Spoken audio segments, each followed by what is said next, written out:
Welcome to my head-to-head review between the Axios Flagship and the Geckota Sea Hunter. Despite this type of review taking a lot longer to prepare than a normal watch review, I love doing them because I rarely know who's going to win before I start. And this one's no different. So why these two watches? Well, they're both recent purchases, they've both got similar specification, and both are priced similarly. As usual, I'll be judging the watches on the following: the brand, presentation and warranty, movement and crown, case and crystal, dial, handset and loom, bracelet and clasp, the bezel, the X factor, durability and wear, and finally the price and value for money. And welcome to my head-to-head review between the Axios Flagship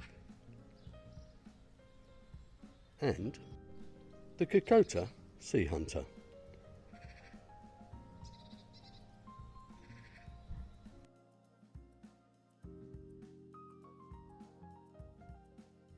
At this point, I should mention that I've done detailed reviews on both of these watches, so feel free to have a look at the video if you want to know about things like dimensions, etc. Anyway, so first up is the brand. Now, Axios are a sister brand to Zelos and they're based in Singapore, whilst Geckota are a British brand with a history of selling straps. They both have a good reputation for producing good quality watches at reasonable prices, and as such, I'm going to sit on the fence. The Axios gets an 8 out of 10 and the Geckota gets an 8 out of 10.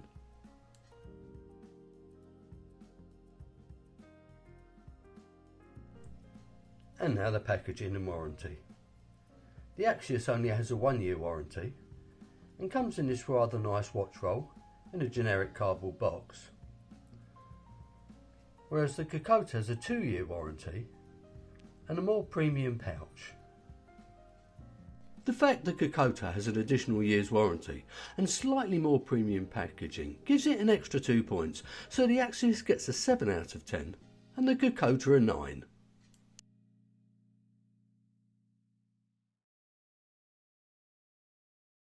Moving on to the movement and crown. The Axios has got the tried and tested Myota 9039 high beat automatic movement. I've had this in numerous watches and it's never let me down. Some people moan about the unidirectional rotor, but it's not something that's ever bothered me. Now, Geckota chose to use the PT5000 movement in theirs. It's a clone of the ETA 2824 and it's produced by Hong Kong Industries. I've also had this in a number of watches, and although very accurate, I was let once down by a lubrication issue. The Axios crown is a little bit small in my opinion, although it's very well knurled and it does everything it should do.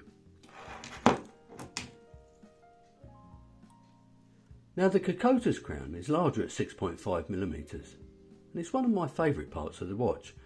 It's got this lovely signed gold tip, which I think gives the watch some real personality. Well, I prefer the movement in the Axios and the crown on the Geckota, so they're both getting the same score, which is an 8.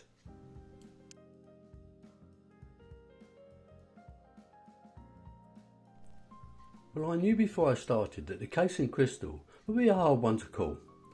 Now, they've both got a raised sapphire crystal with AR coating, so that won't affect the score. The case on the Axios is 0.5mm less deep, although it looks a fair bit slimmer. I suppose that's down to the design. The lug-to-lug on the Axios is 0.5mm shorter, but again it looks a lot shorter. Now, what I like about the Geckota is the unusual shape, which resembles a nautilus. What I don't like is the polished case back on the Geckota, and I wish they'd done something similar to the Axios. Now, the finishing on both watches is excellent. I suppose if I had to choose between the two cases, I would probably choose the Axios because it sits better on my 17cm wrist and it's got a nicer case back. So the Axios gets a 9 and the Geckota gets a 7.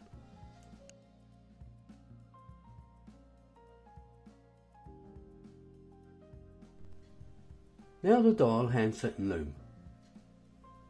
Both dials are a sunburst fume. Both also have similar indices. Now, I preferred the cathedral hands on the Geckota, but the date window placement on the Axios. It's also worth mentioning the Axios date window is colour matched. The loom on the Geckota is reasonable, with the hands outliving the indices, while the loom on the Axios is stronger and much longer lasting.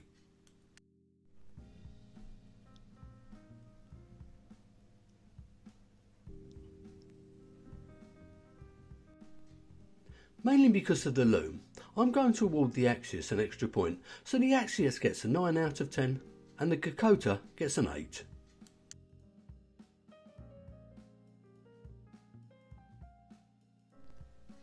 As you can see, the Axios has got a beads of rice bracelet and the Geckota a jubilee. In actual fact, the Sea Hunter version 1, which was actually called the Go2, had a beads of rice as well. Anyway, they're both excellent, both very comfortable, and both have got screw pins for adjustment. Now the difference comes when we look at the clasps. The Geckota is half milled clasp with 2 micro adjustments and no flip lock. The Axios is a more substantial clasp, which is fully milled and has got 6 micro adjustments and a flip lock. All in all, the clasp on the Axios is far better. Now because of the superior clasp on the Axios, it's getting an extra 2 points. So the Axios gets a 9 out of 10 and the Geckota a 7.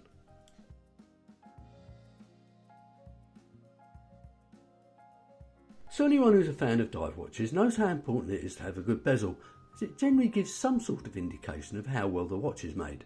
And I can tell you both bezels are absolutely brilliant. Both bezels have an excellent action, both line up perfectly, and both have got no backplay. The Axios has got this fantastic grey sapphire insert, whilst the Geckota has this steel bezel, which matches the dial so well. I love the fact the markers from the 12 to 3 are orange, whilst the rest are black. Even the knurling on both bezels is fantastic. Now let's have a little listen.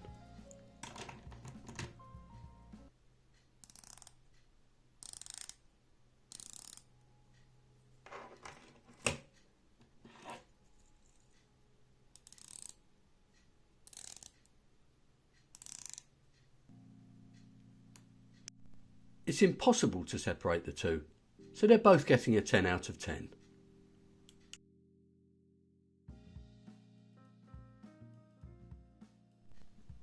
Another section I knew would be hard to call. I asked myself, which one is most likely to catch the eye of another enthusiast? I think they both would. That said, I think the burnt orange dial on the Geckota probably stands out just a little bit more, especially with that bezel combination. This is a close one, but I'm going to give the Geckota 1 additional point, so the Geckota gets a 9 out of 10 and the Axios an 8.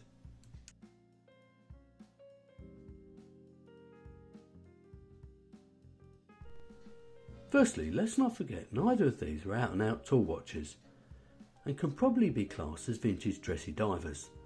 They both have 200 metres of water resistance, although Geckota claim they test each and every watch, and that is to be taken into account. However, the Axios has a sapphire bezel insert, which is less likely to get scratched or damaged, like the steel one on the Geckota. I think this one is swings and roundabouts, so they're both getting an 8 out of 10.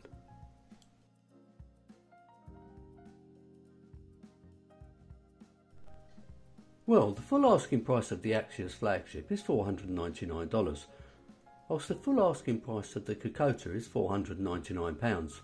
That said, I suspect few people have actually ever paid the full price. Now, forgetting any duty or taxes, because that isn't the responsibility of the brand, that makes the Axios about 20% cheaper. I should also mention that the Axios has probably got a more expensive movement and probably a more expensive clasp.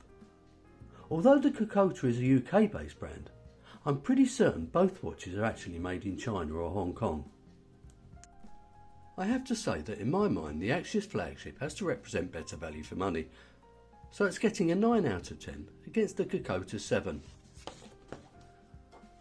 So now for the totals. As you can see, the Axios Flagship wins the day with a score of 85 out of 100 against the Geckota Sea Hunter's 81. Both are excellent watches and I would happily recommend either. However, I believe there are a few defining factors, especially when it comes to the nicer caseback and better movement and class on the Axios, not to mention what I consider is better value for money. So that brings me to the end of this review. I would love to know which one you would choose. so please let me know in the comments column below. Don't forget to subscribe if you haven't already, click on the like button, and enjoy the rest of your day.